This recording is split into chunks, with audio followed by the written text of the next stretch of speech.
gestão escolar pode atuar para que os estudantes se tornem leitores?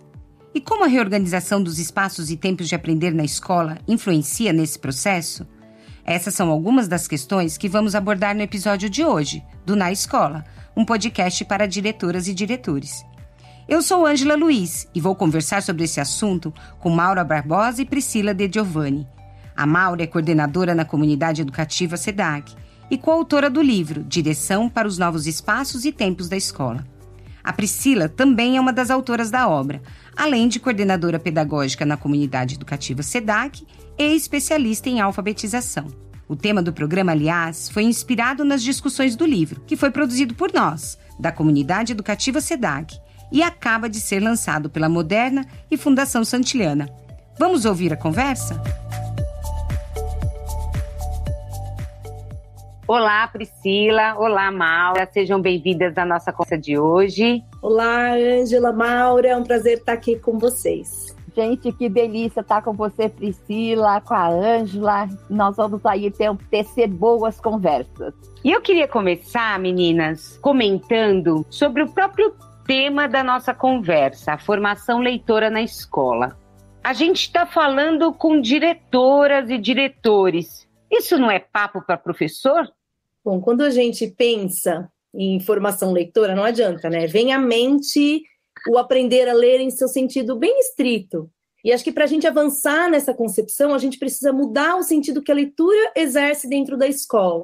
A pesquisadora Adélia Lerner nos ajuda bastante quando ela traz a reflexão de que, para que a gente possa avançar nessa compreensão do sentido da leitura, ela diz que precisamos conseguir que todos os nossos ex-estudantes cheguem a ser membros plenos das comunidades leitoras, de uma comunidade plena, né, leitora. E então, para isso, a escola ela precisa vai funcionando como uma microcomunidade de leitores mesmo, né? Então, gestores, pais, professores, funcionários, estudantes, eles precisam movimentar a escola em torno da leitura. E o papel da gestão é fundamental, né, em todo esse processo, porque ele vai, além de reconceitualizar esse sentido da leitura falando, ele também mostra em atos isso. Então ele vai precisar assegurar condições para que a escola atue nessa formação de leitores, repensando aí em conjunto com toda a comunidade, os espaços, as escolhas dos livros, a disponibilização, o acesso de todos, os projetos na escola e principalmente oferecer aí a oportunidade de ler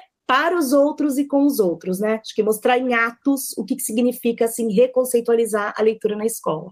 Muito bacana isso que você traz. E você, Maura, o que você diz para as diretoras e para os diretores sobre esse assunto? Formar leitores na escola. Então, quando a gente, dando continuidade nisso que a Priscila acabou de colocar, o diretor, para que tenha todo esse movimento, e esse movimento, de fato, ele está contribuindo para a formação leitora dos alunos, ampliação leitora dos professores, da comunidade. O que o diretor precisa, de fato, considerar? Que a leitura, ela é direito. E sendo um direito, eu preciso, na minha gestão, enquanto gestor, assegurar a gestão do tempo. Para quê? Para que o tempo da leitura não aconteça só dentro da sala de aula, mas que a leitura aconteça na biblioteca, nos diferentes espaços da escola. E nós também temos a dimensão que é dos recursos. Então, o diretor precisa se preocupar cada vez mais com a qualidade do acervo da escola. E que esse acervo, que os alunos, professores, como a Priscila acabou de dizer, todos tenham acesso. E o diretor precisa também fazer o acompanhamento, junto com a dupla gestora, com os professores, de fato, se tudo que está na escola, os alunos estão utilizando e a comunidade também. Como é que eu oferto tudo isso? Então, eu estou falando da gestão do tempo, da gestão dos materiais, da gestão do acompanhamento. Eu também preciso estar colocando que fazer a gestão também das relações, né? Como é que está se dando nas reuniões de planejamento, né? A reunião com a bibliotecária ou com os funcionários que estão lá, né? Tudo a serviço da aprendizagem dos alunos. Como é que eu estou fazendo com eles reuniões para dar sentido a todo esse movimento de leitura na escola e também na comunidade, porque a escola, ela faz parte da comunidade. E nós temos muitos lugares neste país que o único lugar que as crianças, os estudantes têm acesso da literatura, dos livros, dos materiais impressos, é na escola. Então, como é que eu abro o diretor a assegurar tudo isso?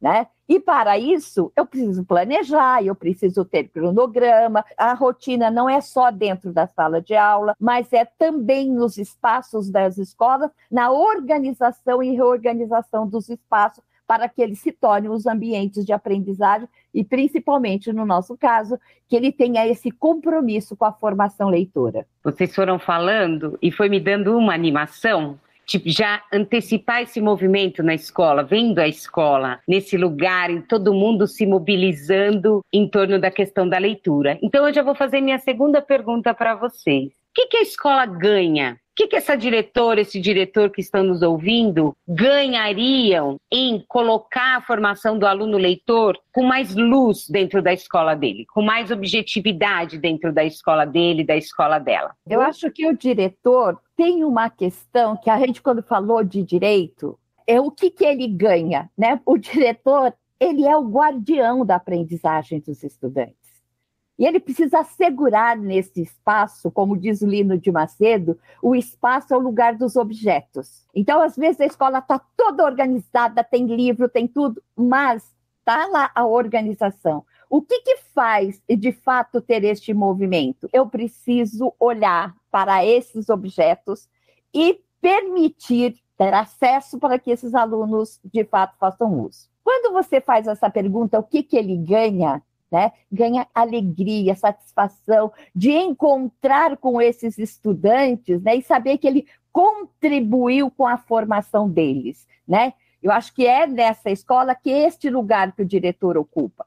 Tem uma coisa que a Emília Ferreiro coloca, que eu gosto muito e que eu acho que é uma questão que para os diretores é fundamental. Que o que ele ganha, né? Vamos lá voltar no que ele ganha. Ele ganha que ele está tendo na escola esse posicionamento político, porque formação de leitor, toda a nossa ação da gestão, seja nós, né, todas as ações, ela tem um posicionamento político. E o que ele ganha é de assegurar esse direito que a Emília diz, que não é um luxo, nem uma obrigação, não é luxo das elites. Se não é luxo, ele precisa assegurar para todos os estudantes, para que possa ser associado ao prazer e à recreação, tampouco uma obrigação imposta pela escola. O diretor ganha dessa não imposição. O diretor, ele ganha todo este lugar, que ele é um agente social. Então, acho que é esse lugar que ele precisa assegurar nessa questão do ganhar e do perder. Eu preciso estar junto porque todo mundo ganha com a formação humana de todos os estudantes, dos funcionários e de todos. Então, quando a Emília vai colocando, ela diz, é um direito de todos, que além disso permite um exercício pleno da cidadania.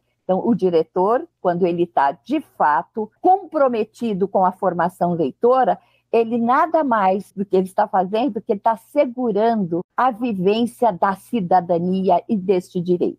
É importante nós pensarmos no por que a gente defende tanto, né? Acho que essa leitura como um direito, como a Maura trouxe à luz aí também da professora Emília Ferreira, da pesquisadora Emília Ferreira. Que a experiência leitora abre possibilidade da gente entender a realidade, né? Por meio das ideias, dos pontos de vista dos diferentes autores. É através da leitura que a gente descobre outras maneiras de conhecer e de ver essa realidade. E tem uma questão também importante, que a leitura permite descobrir a alteridade, né? Então, quando nós falamos em formação leitora, a gente está falando em expandir nossa compreensão do mundo. Então, quando a gente está falando em formação leitora de todos dentro da escola, dos estudantes e também dos funcionários não docentes, dos professores, dos gestores, da comunidade toda, a gente está pensando nessa formação, né? E eu gosto muito de uma fala da Yolanda Reis, que diz que nós necessitamos de poemas, de contos, de toda a literatura possível, não para ficar sublinhando, né, as ideias principais do texto, mas porque é necessário, e ela usa um termo lindo, que é necessário passar a vida pela peneira das palavras. Porque a experiência dos demais nos ajuda a entender como os outros procederam para que nós possamos vivenciar, né? Acho que é muito importante a gente tirar esse peso colocado na literatura de que ela salva o mundo, mas tiramos esse peso, mas nós reconhecemos que nós podemos ser salvos individualmente nas narrativas que nos ajudam a nomear os sentimentos e, como diz a Yolanda Reis, a empreender essa antiga tarefa de conhecer-te a ti mesmo e do conhece aos demais, que também acho que é pleno, né, pensar na leitura. E uma boa experiência leitura, ela também passa pelo afeto, né? Ler nos aproxima do outro, nos ajuda a construir sentido juntos. Então, eu estou falando de literatura, mas a gente podia estar falando de qualquer leitura que responde a esses diferentes propósitos que nós temos, né? O ler para estudar, o ler para nos informar. E por isso é tão importante pensar que a escola deve apoiar essa formação de todos e, é claro, especialmente dos nossos meninos e meninas, né? E por isso é tão importante pensar na leitura como um direito, para a garantia de incorporar todos os estudantes a essa cultura do escrito tão necessária para o desenvolvimento, né? Não, quando você está falando, Priscila, me vem o Antônio Cândido, né? Lá na década de 80, ele já dizia, né? Nos ensinava e continua nos ensinando, né? Que a leitura é um direito humano porque é um bem indispensável à nossa vida. Né? Esse bem indispensável. E eu acho que quando você também, Ângela, está colocando essa questão do que ganha, eu acho que o diretor, para assegurar tudo isso, é o conhecer a legislação, sabe? Porque nós temos a lei, nós temos tudo, mas às vezes fica só nesse espaço. Mas o diretor, cada vez mais, ele precisa compreender que a escola é um espaço, né, para promover esse bem, né, indispensável para o ser humano.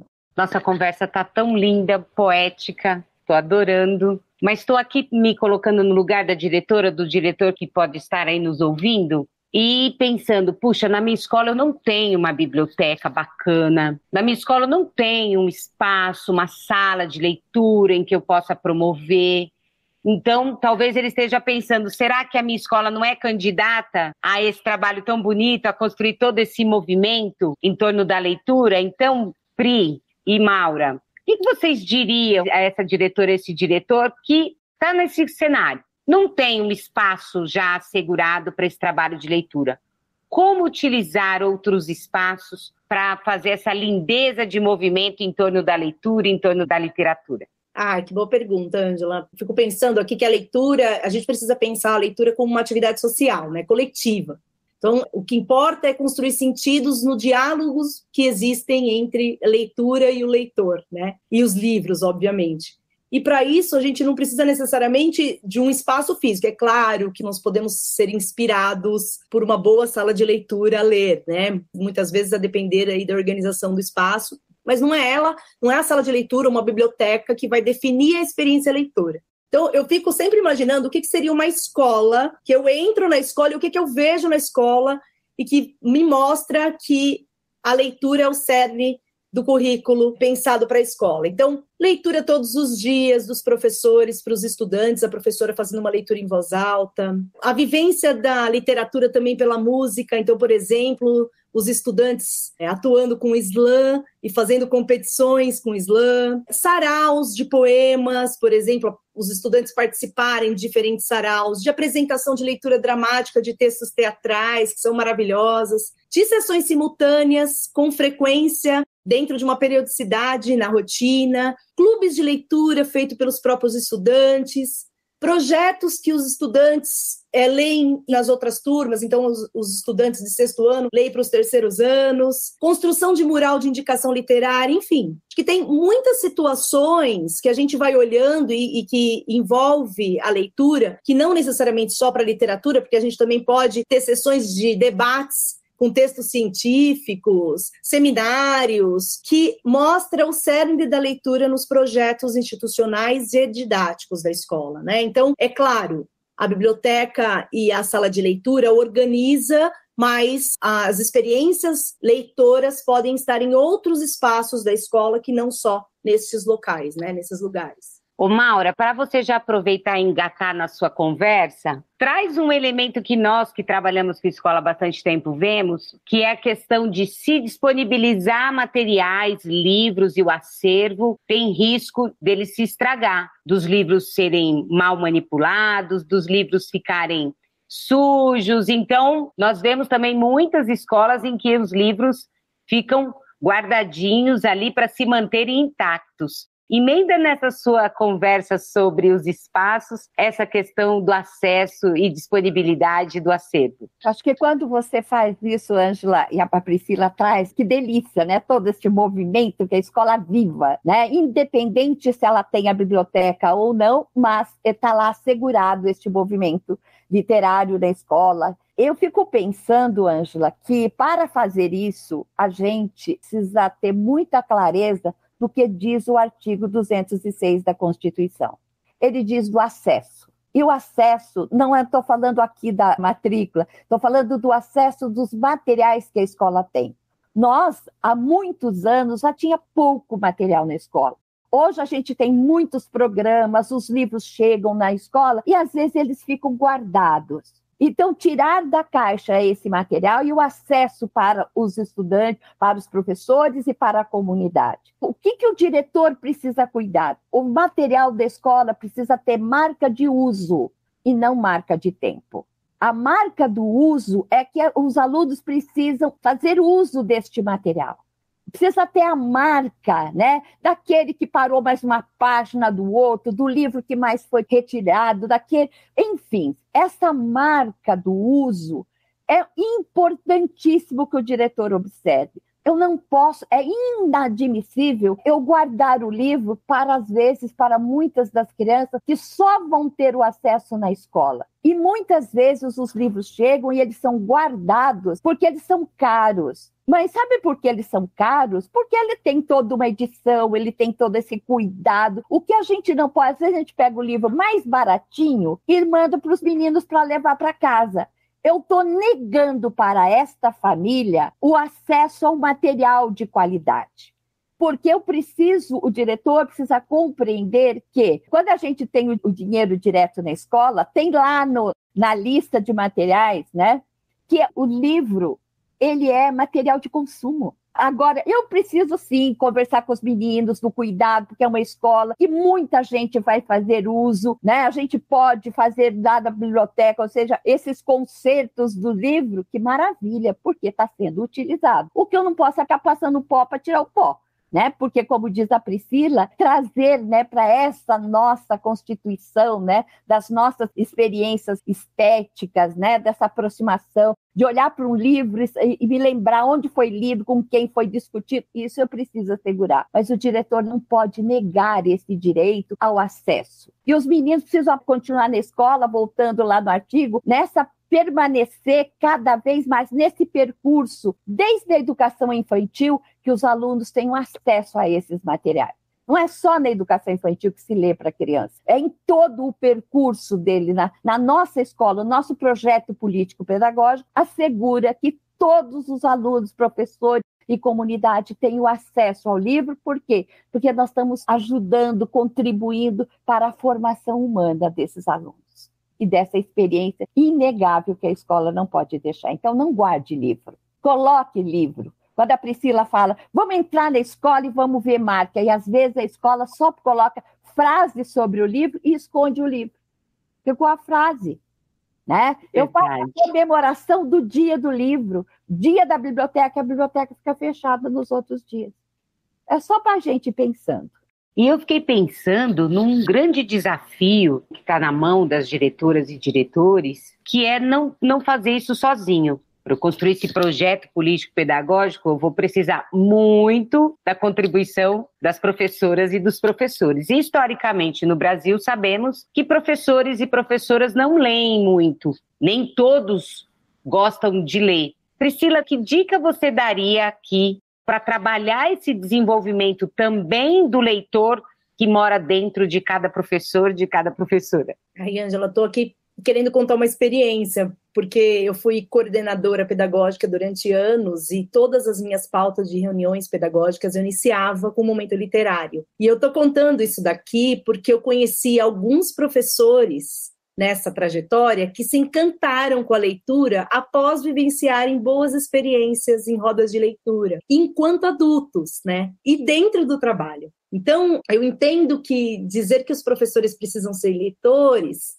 e que estratégias são boas para isso, e acho que eu vou sempre reforçar essa questão de que é boa estratégia a gente mostrar isso em atos, né?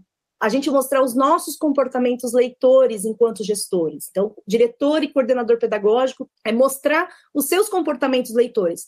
No momento de comentar uma escolha do livro, sobre a leitura que está fazendo, e mostrando o valor que se tem a leitura para vocês, em voz alta, né, para os outros. E ser estratégico também para a escolha dos livros a serem compartilhados, porque quando a gente faz essa leitura, né, a gente lê para os outros e lê com os outros, como a gente estava dizendo inicialmente, a gente precisa também pensar nos critérios de escolha desses livros. Então, não estou nem falando, claro, né, acho que é óbvio que o critério de escolha dos livros precisam ser livros de qualidade, né? A gente não está falando aqui de livros motivacionais, com moral, nada disso. Mas a gente também precisa pensar no que a gente diversifica e que contribui para essa formação leitora. Então, livros só com textos, livros também que a união do texto, imagem, diagramação colaboram para o sentido da narrativa, livros de escritores pretos, livros de escritoras mulheres, livros de escritoras mulheres pretas, né? A diversidade dos gêneros, então a gente trabalhar, ler poemas, contos, diversificar, enfim, pensar um pouco no que a gente oferece e discute para a gente também contribuir para essa formação leitora dos professores. E tem uma coisa que também a gente pensa que é por homologia de processos, a partir do momento que eles olham a gente fazendo essa leitura nas reuniões pedagógicas, eles também vão identificando e percebendo algumas estratégias que eles podem usar com os estudantes. Então, acho que também é importante refletir com eles também esses momentos para que eles possam pensar nessas estratégias lá com as crianças. E eu estou aqui falando desse investimento de reuniões com os professores, Ângela, e eu vou ampliar aqui, né? Que também é muito importante que o diretor abra as reuniões com o pessoal da limpeza, com o pessoal da merenda, também com leitura, e isso move muito as pessoas da escola poder discutir, entrar nas rodas em todos os funcionários e não só os professores, né? Para a gente poder pensar em toda a formação leitora de todos lá. E, claro, eu nem estou falando aqui, por exemplo, em ter clubes de leitura, né? E o diretor organizar um projeto onde que possa convidar os funcionários para que participem de clubes de leitura. Então, acho que tem aí outras questões que a gente também pode fazer esse investimento na formação dos professores e de todos os funcionários da escola. Nós estamos nos aproximando do final aqui do nosso bate-papo e eu vou pedir para a Maura contar no final do capítulo 5. A gente faz uma proposta justamente seguindo essa direção da fala da Priscila de um projeto institucional baseado em rodas de leitura. Então, Maura, dá um spoilerzinho para a diretora e para o diretor que está aqui, para depois ele ir lá dar uma olhadinha no nosso livro, sobre a importância de se ter na escola um projeto institucional com foco na formação de leitores. Eu acho que quando traz, né, eu acho que tem uma questão do projeto, que o projeto ele organiza todas as ações da escola e ele também cuida, né, da participação de todos, ele vai dando sentido para a atuação do coordenador pedagógico, né, para o professor, para os alunos, para a comunidade, e eu acho que tem uma questão no projeto lá que está colocado, que é nessas rodas, né, que a Priscila já foi colocando tanto, é que a gente precisa ter regularidade. O próprio projeto vai, no seu desenvolvimento, ele vai assegurando o encadeamento de ações em que todos vão se encantando com a literatura, né? Eu acho que quando fala da roda, é dar vez e voz para o outro, para que as pessoas possam dar sentido, porque a gente faz essa construção de sentido junto. Então, o projeto está lá para que a escola possa pensar sobre o que faz, como faz, e ela pode ampliar todas as possibilidades destas rodas com alunos, com professores, né? Convidar pessoas para poder vir e participar dessa roda. Eu acho que não dá para a gente não pensar assim. Tem uma outra questão do projeto que ele só pode, né, cada vez mais ele ser vigoroso, ser potente, se quando chega no final do ano a gente rever as ações que foram feitas e o que precisa ser melhorado, ampliado. Por quê? Porque o projeto é da instituição. Eu acho que quando falo de projeto institucional, muitas escolas passam a ser conhecidas pelo seu projeto institucional. Como assim? Nossa, Priscila, seu menino estuda naquela escola, aquela escola tem umas atividades de leitura, é muito bacana. Então, isso vai e torna-se público aquela beleza que a escola está fazendo. E esse é o projeto político-pedagógico da escola, uma das suas partes que está assegurando a formação de leitor. Então, o projeto também é uma estratégia, tanto didática quanto da gestão, para poder assegurar a formação de leitor.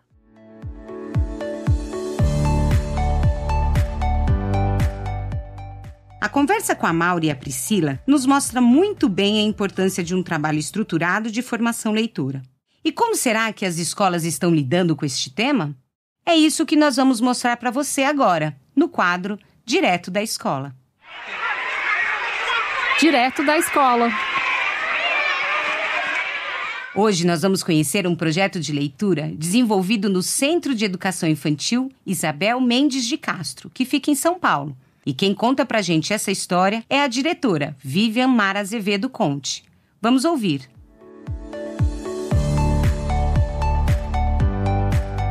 Eu sou Vivian, sou diretora de um SEI, o Recanto Infantil Isabel Mendes de Castro, fica em Pinheiros, aqui pertence a Dre Butantã. E eu queria contar um pouquinho da nossa história com a mediação de leitura, que é uma coisa que é marca registrada do nosso SEI. Há alguns anos atrás, a gente sempre tinha essa preocupação de como trabalhar a leitura com as crianças, e a leitura literária, né? Não aquela leitura instrumental, mas como trabalhar a literatura com as crianças. E nós fizemos uma formação com o pessoal da COR, Ação Cultural, que foi mostrando para a gente várias coisas, né? Que ler e contar não é a mesma coisa, que cada uma tem a sua importância, que um trabalha com a cultura oral, outro com a cultura escrita. E aí a gente foi estendendo esse trabalho dentro do SEI e aparecendo em vários momentos. Então, em alguns momentos, a gente teve experiências onde o SEI todo parava, o pessoal da cozinha, da limpeza, o administrativo, e todo mundo ia ler história para as crianças. E a gente sempre trabalha com a leitura, de fato, como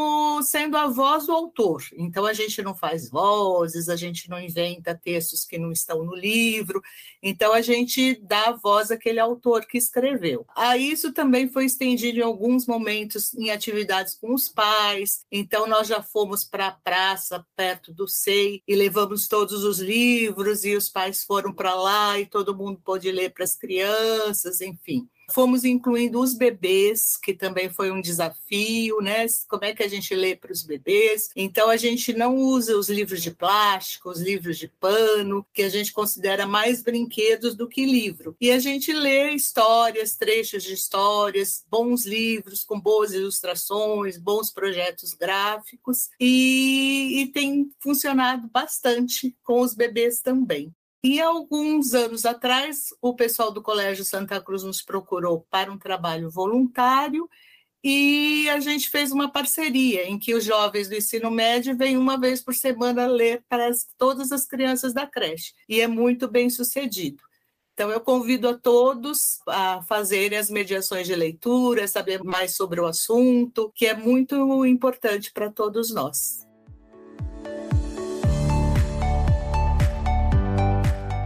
E este foi o 5º episódio do Na Escola, um podcast para diretoras e diretores. Este é um projeto da comunidade educativa SEDAC em parceria com a Moderna e a Fundação Santiliana, com discussões trazidas do livro Direção para os Novos Espaços e Tempos da Escola. E se você quiser baixar o livro, é só acessar os sites moderna.com.br/modernaamigos ou comunidadeeducativa.org.br na área de publicações. E aproveita para seguir nosso canal no Spotify para receber o aviso de novos programas. Ou acesse o YouTube da Moderna. Nós vamos colocar os links aqui na descrição do podcast. Obrigada por acompanhar e até o próximo episódio.